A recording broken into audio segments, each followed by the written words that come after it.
2.0 में आप सभी का स्वागत है। हम लोग पढ़ रहे हैं मध्यकालीन इतिहास। मध्यकालीन इतिहास में हम लोग बाबर का इतिहास पढ़ चुके हैं साथियों। जो भी विद्यार्थी हमारे चैनल पर नए हैं वो प्लेलिस्ट खोलेंगे तो मध्यकालीन इतिहास का आपका प्लेलिस्ट मिलेगा। प्लेलिस्ट जाकर के आप पूरा मध्यकालीन इतिहास साथियों पढ़ेंगे। वहां से आपको एक बेहतरीन कंटेंटमेंट दिया गया है जो कहीं किताबों में जानकारी नहीं मिलती साथियों। बहुत ही बेहतरीन ढंग से आपको पढ़ाया गया है साथियों। अगर आप हमारे चैनल पर नए हैं तो चैनल को सब्सक्राइब करेंगे। पॉइंट ध्यान देंगे, हम लोग को पढ़ना हुमायूं का शासनकाल। साथियों ध्यान देंगे, हुमायूं क्या थे? बाबर के पुत्र थे। हुमायूं के पिता का नाम बाबर था। बाबर क्या थे? अफगान के शासक थे। बाद में क्या हुए थे? भारत में आए थे, धीरे धीरे पूरे भारत पर कब्जा कर लिए थे। भारत पर कब्जा करने के बाद उनकी मृत्यु हो जाती है। तमाम प्रकार के युद्ध बाबर भारत में जैसा कि लड़ते हैं, सभी युद्धों का जो विस्तार किया गया साथियों, बाबर के द्वारा लड़े गए सभी लड़ाइयों का जो वर्णन किया गया पिछले वीडियो में किया गया है। आप प्लेलिस्ट में जाएंगे तो बाबर का इतिहास मिलेगा, वहां से आप संपूर्ण जानकारी साथियों प्राप्त कर सकते हैं। तो साथियों वो क्या था? हुमायूं का जो जन्म हुआ था वो 6 मार्च 1508 ईस्वी को काबुल में हुआ था। हुमायूं नाम के एक राजा बनते हैं भारत में जिनका जन्म 6 मार्च 1508 ईस्वी को काबुल में होता है। और इनकी माता का नाम, हुमायूं की माता का नाम महिम बेगम था। महिम बेगम हुमायूं की माता थी और हुमायूं के जो पिता थे बाबर थे साथियों, जैसा कि आपको ऑलरेडी बता दिया गया है। बाबर ने सभी विद्यार्थियों को कुछ मोटिवेशन दिया था। वो मोटिवेशन आपको पिछली वीडियो में दिया गया है। पिछली वीडियो को आप देखेंगे तो आपको बताया गया क्या मोटिवेशन दिया गया था। साथियों ध्यान देंगे, हुमायूं जो थे, हुमायूं को दर्शन शास्त्र, ज्योतिष शास्त्र और गणित का ज्ञाता कहा जाता है। हुमायूं को पढ़ने लिखने में बहुत रुचि था। ज्यादा पढ़ाई लिखाई में रुचि होने के कारण हुमायूं को दर्शन शास्त्र, ज्योतिष शास्त्र और गणित का बहुत अच्छा खासा ज्ञान था साथियों। हुमायूं को क्या था? ज्योतिष शास्त्र में बहुत ज्यादा विश्वास था। हुमायूं को ज्योतिष शास्त्र में ज्यादा विश्वास था। ज्यादा विश्वास के कारण ये ज्योतिषी के अनुसार अपना जीवन जीने की सोचते थे। यही कारण था कि हुमायूं ने क्या किया था? सप्ताह के 7 दिन 7 अलग अलग रंग के कपड़े पहनने की व्यवस्था चालू करा दी थी। इन्होंने बताया था कि हमें सप्ताह के 7 दिन अलग अलग रंग के कपड़े पहनने चाहिए। एक ही रंग के कपड़े को प्रत्येक दिन नहीं पहनने चाहिए। रविवार के दिन इस रंग का कपड़ा पहनना चाहिए तो सोमवार को दिन इस प्रकार का कपड़ा पहनना चाहिए, मंगलवार के दिन इस रंग का कपड़ा पहनना चाहिए। ये जो व्यवस्था थी हुमायूं ने चालू करवा दी थी क्योंकि हुमायूं को ज्योतिष शास्त्र में ज्यादा विश्वास था। साथियों होता क्या है? हुमायूं के जब पिता की मृत्यु हो जाती है, हुमायूं के पिता बाबर की जब मृत्यु होती है, वैसे हुमायूं को लेकर के हुमायूं के 4 भाई रहते हैं। हुमायूं को अगर जोड़ा जाए तो हुमायूं को एक भाई हुमायूं रहते हैं और इसके 3 और भाई रहते हैं जिनका नाम रहता है कमरान, अक्सरी और हिंदाल। ये हुमायूं के 3 और भाई थे। एक भाई का नाम था कमरान, दूसरे भाई का नाम था अक्सरी और तीसरे भाई का नाम था हिंदाल। और हुमायूं को लेकर के इनके 4 भाई थे टोटल। साथियों होता क्या, जब बाबर की मृत्यु होने वाली होती है तो बाबर क्या होते हैं, जब बाबर को लगता है कि मेरी मृत्यु हो जाएगी तो क्या कहते हैं? हुमायूं को अपने पास बुला करके उनको समझाते हैं। वो कहते हैं भाई देखो बेटा, क्या होता है कि आपको अपने भाइयों का राज्य नहीं हड़पना है। जब मेरी मृत्यु हो जाएगी, बाबर इनको समझाते हैं कि जब मेरी मृत्यु हो जाएगी तो क्या होगा, आप जो राज्यपाट है वो पूरा अकेले नहीं हड़प लोगे। अन्य इतिहास में क्या होता है साथियों, अनेक राजा थे जो क्या कर रहे थे, अपने भाइयों की हत्या कर देते थे राजपाट के चक्कर में और खुद क्या करते थे, राजा बन जाते थे। लेकिन बाबर क्या थे? बाबर एक समझदार व्यक्ति थे। उन्होंने क्या किया था? हुमायूं को सब चीजें समझा दी थी। कहते भाई क्या करना, आपको अपने भाइयों के साथ, उनके साथ क्या करना है, अपने संबंध को बिगाड़ना नहीं है क्योंकि खतरा आपके ऊपर कभी भी आ सकता है। यही कारण था कि हुमायूं क्या किया था, अपने पिता बाबर की बात मान जाता है। और जब बाबर की बात हुमायूं मान जाते हैं तो क्या करते हैं भाई, जब बाबर की मृत्यु हो जाती है तो हुमायूं अपने अन्य 3 भाइयों को क्या करते हैं, अलग अलग क्षेत्रों में राजा नियुक्त कर देते हैं।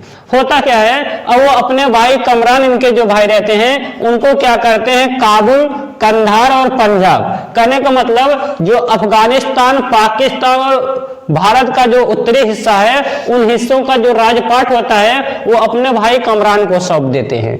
अपने भाई कमरान को वहां का राजा नियुक्त कर देते हैं, सूबेदार नियुक्त कर देते हैं। साथियों उसके बाद क्या होता है, इनके जो दूसरे भाई रहते हैं अपने दूसरे भाई को संभल वाला एरिया दे देते हैं।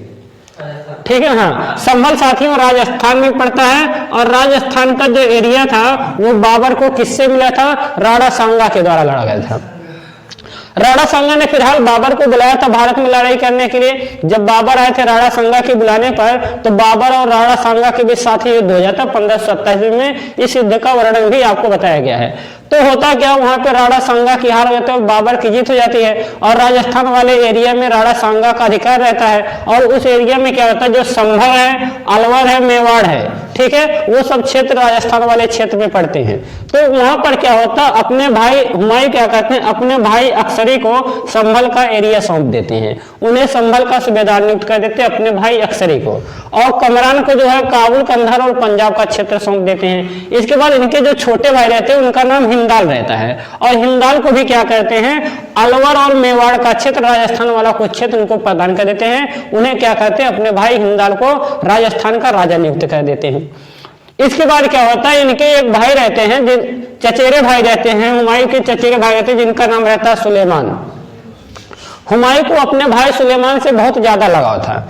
हुमायूं को अपने भाई सुलेमान से लगाव होने के कारण क्या था, हुमायूं क्या करते हैं, बदखसा का सूबेदार, बदखसा वाला जो क्षेत्र रहता है, वो अपने भाई सुलेमान, चचेरे भाई सुलेमान को वहां का राजा नियुक्त कर देते हैं, वहां का सूबेदार नियुक्त कर देते हैं। साथियों होता क्या है, जब क्या होता, बाबर जो रहते हैं, हाँ, हुमायूं की अगर हम बात करते हैं तो बाबर के शासनकाल में जब बाबर की मृत्यु होती है जिस समय, उस समय क्या रहता है, उस समय हुमायूं जो रहते हैं बदखसा के सूबेदार रहते हैं।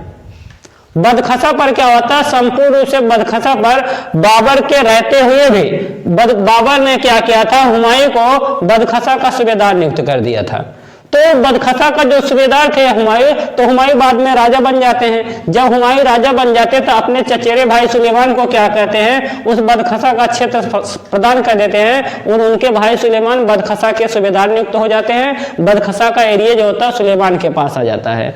अब होता क्या है, बाबर के हुमायूं क्या कहते हैं साथियों, हुमायूं जो होता है अपना राज्याभिषेक आगरा वाले क्षेत्र में कराते हैं, ताकि क्या है, जो भी भारत के प्रमुख राजा हैं, सभी मध्यकालीन इतिहास में जो भी राजा हैं, सभी राजाओं को दिल्ली बहुत प्रिय लगती थी। दिल्ली क्या थी, भारत का सेंटर थी। दिल्ली से शासन करना भारत के संपूर्ण हिस्से को केंद्रित किया जा सकता था, इसीलिए प्रत्येक राजा दिल्ली में शासन करना चाहता था। दिल्ली का वातावरण राजपाट करने के लिए बहुत ज्यादा अच्छा था। वहां पे कोई भी प्राकृतिक समस्याएं नहीं होती थी। प्राकृतिक दृष्टि से दिल्ली बहुत अच्छा क्षेत्र था, इसीलिए प्रत्येक राजा दिल्ली में रहना चाहता था।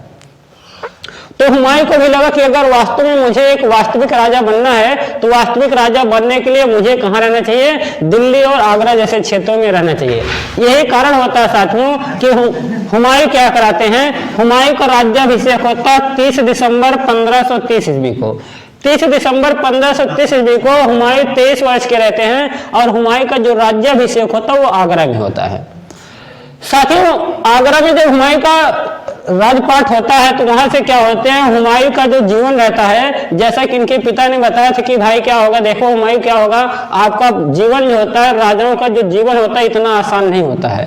राजाओं का जीवन क्या, किसी भी आम नागरिक का जो जीवन होता है साथियों, वास्तव में आसान नहीं होता है। जीवन जो होता है कठिनाइयों का जंग है। जब तक आप कठिनाइयों से लड़ेंगे नहीं, तब तक आप अपने जीवन के निखार को समझेंगे नहीं। ठीक है, जो भी इंसान है, चाहे इंसान कैसा भी हो, चाहे वो एक साधारण इंसान हो या बहुत ऊंचाइयों को पाने वाला इंसान हो, भाई आपको कामयाबी तभी मिलेगी जब आप संघर्ष करेंगे। बिना संघर्ष के कामयाबी की कल्पना ही नहीं की जा सकती है। बहुत भाई क्या होता है, 1000 लोगों में एक आध लोग गॉड गिफ्टेड होते हैं, जिनकी किस्मत बहुत ज्यादा चमकदार होती है, उन्हीं को ऐसा कुछ फिलहाल मिल पाता है। लेकिन वास्तव में जीवन, जो मनुष्य का जीवन है, वो संघर्षशील है। साथियों अगर हम बात करते हैं, हुमायूं की बात करते हैं, तो हुमायूं को क्या करना पड़ता है, अपने पूरे जीवन में युद्ध करना पड़ता है। हुमायूं को क्या होता है, हुमायूं को युद्ध करना पड़ता है साथियों, चौसा का युद्ध। इंपॉर्टेंट क्वेश्चन आपसे पूछा जाता है कि चौसा का युद्ध कब हुआ था। तो साथियों जो चौसा का युद्ध हुआ था वो 25 जून 1539 ईस्वी को हुआ था। 25 जून 1539 को चौसा का युद्ध हुआ था। चौसा सर कहाँ पड़ता है, चौसा बिहार वाले क्षेत्र में पड़ता है। बिहार में क्या हुआ था, चौसा के युद्ध, चौसा जो है बक्सर के पास पड़ता है। आपको बक्सर का युद्ध भी पढ़ाया जाएगा आगे, लेकिन इतिहास में पढ़ाया जाएगा साथियों। बक्सर के युद्ध वैसे होता है 1764 में। बक्सर युद्ध की घटना हम आपको आगे की वीडियो में बताएंगे। साथियों चौसा का जो युद्ध हुआ था 25 जून 1539 ईस्वी को हुआ था। सर किससे हुआ था? तो शेर खां और हुमायूं से हुआ था।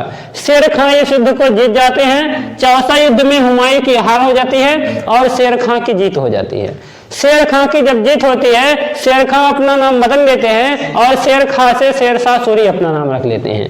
तो वहीं से क्या होता है? शेरशाह सूरी का उदय होता है।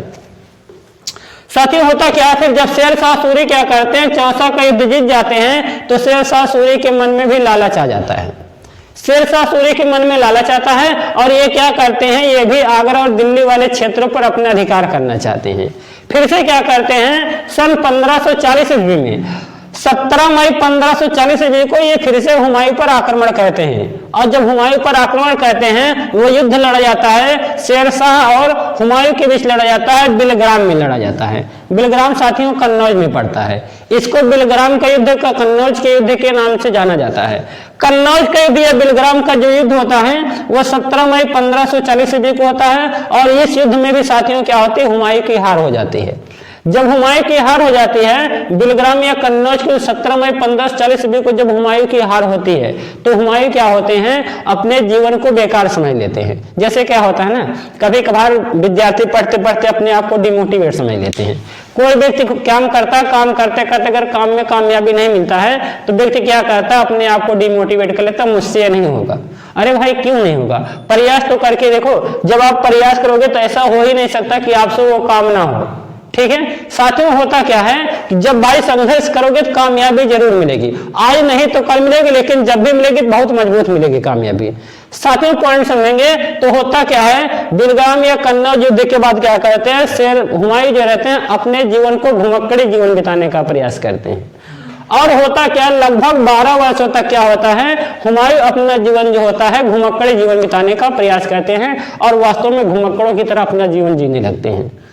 हुमायूं घुमक्कड़ों की तरह अपना जीवन जीने लगते हैं। होता क्या है, ये अपने छोटे भाई जिनका नाम रहता है हिंदाल, जिनका नाम रहता है, जब युद्ध हार जाते हैं, आगरा और दिल्ली पर क्या होता है, शेरशाह सूरी का अधिकार हो जाता है। तो ये कहाँ चले जाते हैं, अपने भाई हिंदाल के पास चले जाते हैं।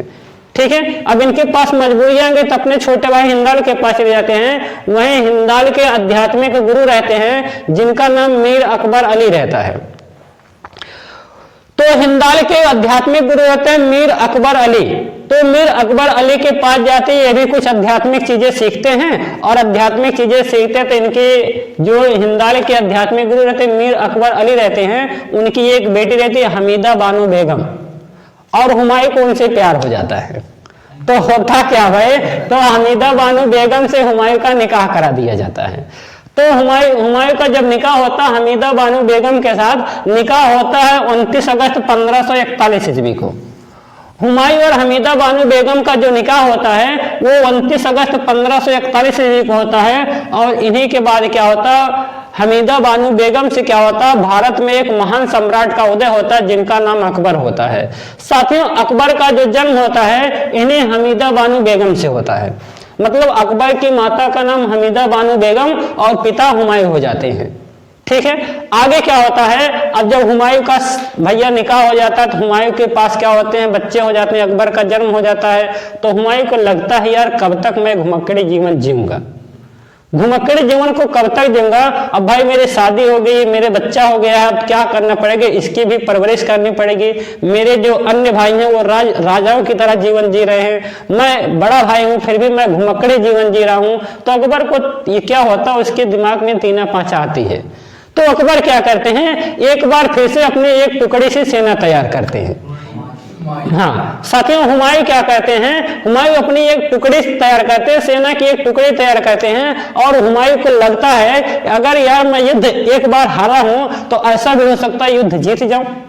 तो हुमायूं के दिमाग में क्या आता, मोटिवेशन आता है और हुमायूं क्या करते हैं, एक बार फिर से आक्रमण करते हैं। आक्रमण करते हैं साथियों सरहिंद का युद्ध से कहा जाता है। आपसे प्रश्न पूछा जा सकता है कि सरहिंद का युद्ध कब हुआ था। तो साथियों सरहिंद का जो युद्ध होता है वो 1555 ईस्वी में होता है।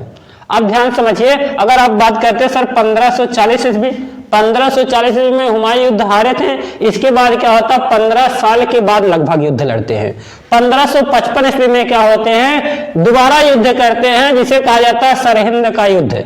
तो सरहिंद का जो युद्ध होता है, सूर्य शासक रहते हैं, शेरशाह सूरी के बारे में आपको हम अगली वीडियो में डिस्कस करेंगे साथियों। तो शेरशाह सूरी के सूरी वंश के एक शासक रहते हैं जिनका नाम रहता है सिकंदर सूर। सिकंदर सूर का जो अधिकार रहता है वो पंजाब, आगरा और दिल्ली पर होता है साथियों। पंजाब, आगरा और दिल्ली पर सिकंदर सूर का शासन रहता है और वहीं पर क्या करते हैं, सबसे बड़ा हाथ मारते हैं हुमायूं और सिकंदर सूर को क्या करते हैं, पराजित कर देते हैं। तो साथियों हुमायूं क्या करते हैं, अपनी छोटी सी टुकड़ी सेना लेकर के क्या करते हैं, सिकंदर सूर को पराजित कर देते हैं। जब सिकंदर सूर पराजित हो जाते हैं तो 1555 ईस्वी में क्या होता है साथियों, हुमायूं एक बार फिर से राजा बन जाते हैं। 1555 ईस्वी में हुमायूं का दोबारा राज्याभिषेक कराया जाता है। ठीक है, दिल्ली में क्या होता है, इस बार हुमायूं अपना राज्याभिषेक दिल्ली में करवाते हैं। और दिल्ली में क्या होता है, जब ये अपना राज्याभिषेक करवाते हैं तो वहीं पर अपना जीवन शैली बिताने का प्रयास करते हैं। लेकिन साथियों दुर्भाग्य इनके साथ रहता है, जीवन भर इनको लड़खड़ाना लिखा था तो किस्मत में कहां चमकना है। साथियों क्या होता है, इनको क्या होता है, एक साल के बाद 1 जनवरी कहां, एक साल 1555 ईस्वी में युद्ध लड़ते हैं और 1 जनवरी 1556 की ही घटना रहती है। नया वर्ष चालू रहता है, हैप्पी न्यू ईयर मनाने की खुशी रहती है। तो होता क्या है, 1 जनवरी 1556 ईस्वी को ये क्या होता है, एक महल का निर्माण करवाते हैं। हुमायूं जब राजा रहते थे 1533 ईस्वी में, 1533 ईस्वी में दिल्ली में एक जगह पर क्या करते हैं, एक महल बनवाते हैं जिस महल का नाम रहता है दीन पनाह भवन। दीन पनाह भवन रहता है, वहां पे क्या होता है, एक पुस्तकालय का निर्माण कराए रहते हैं। हमने जैसा कि आपको बताया कि हुमायूं को क्या रहता है, पढ़ने लिखने का बहुत शौक रहता है, गणितज्ञ थे, ज्योतिष शास्त्र थे, दर्शन शास्त्र थे। पढ़ने के कारण क्या होता है, इनको पढ़ने की बहुत इच्छा रहती है, जिस कारण से क्या रहते हैं, दीन पनाह भवन का निर्माण करा रहते हैं और लाइब्रेरी की सीढ़ियों से उतर रहे होते हैं। जब लाइब्रेरी की सीढ़ियों से उतर रहे होते हैं तो वहीं पर लाइब्रेरी की सीढ़ियों से गिर करके हुमायूं की मृत्यु हो जाती है। बेचारे क्या होते हैं, अपने जीवन में लड़खड़ाते लड़खड़ाते लड़खड़ा जाते हैं। ठीक है साथियों, होता क्या है, हाँ, तो एक इतिहासकार है जिनका नाम है लेनपुल नामक इतिहासकार है। लेनपुल एक इतिहासकार है। लेनपुल नामक इतिहास ने हुमायूं के बारे में लिखा है, यह इतिहास का ऐसा राजा जो लड़खड़ाते लड़खड़ाते क्या हो गया, लड़खड़ा गया बेचारा। तो लेनपुल ने क्या किया, इनके बारे में इतिहासकार लेनपुल ने कुछ ऐसी बातें बोली हैं साथियों। इसके बाद साथियों क्या होता है, होता क्या है, रानी रहती है, चित्तौड़ की रानी रहती है जिनका नाम कर्णावती रहता है। रानी कर्णावती क्या करती है, एक बार हुमायूं के पास राखी भेजती हैं और क्या होता है, हुमायूं से मदद मांगती हैं। तो जब हुमायूं से रानी कर्णावती मदद मांगती हैं तो होता क्या है कि हुमायूं रानी कर्णावती की मदद करते हैं। जब हुमायूं रानी कर्णावती की मदद करते हैं, किसके कारण, राखी भेजकर मदद मांगी गई थी रानी कर्णावती के द्वारा। रानी कर्णावती ने जब हुमायूं के पास राखी भेज करके मदद मांगे थे तो ऐसा माना जाता है हिंदू नववर्ष के अनुसार कि रक्षाबंधन का जो त्योहार है तभी से मनाया जाता है साथियों। कुछ ऐसी परंपरा चली जाती है कि जो रक्षाबंधन का त्योहार वो हुमायूं और रानी कर्णावती की कहानी को दर्शाता है साथियों। इसके बाद क्या होता है, हुमायूं का जीवन जो होता है समाप्त हो जाता है। इसके बाद हुमायूं के पुत्र अकबर का राज्याभिषेक कराया जाता है। अकबर बहुत छोटे रहते हैं, 13 वर्ष की मात्र अवस्था में अकबर का राज्याभिषेक होता है साथियों। और अकबर के शासन पर क्या होता है, किसका अधिकार होता है, अकबर का जीवन शैली कैसे बीतता है, अकबर ने किन किन चीजों का निर्माण करवाया था, इन सभी विषयों पर चर्चा होगी साथियों, लेकिन अगली वीडियो में। आज के वीडियो देखने के लिए साथियों धन्यवाद। वीडियो कैसी लगी आप कमेंट बॉक्स में उत्तर जरूर देंगे साथियों। जय हिंद साथियों।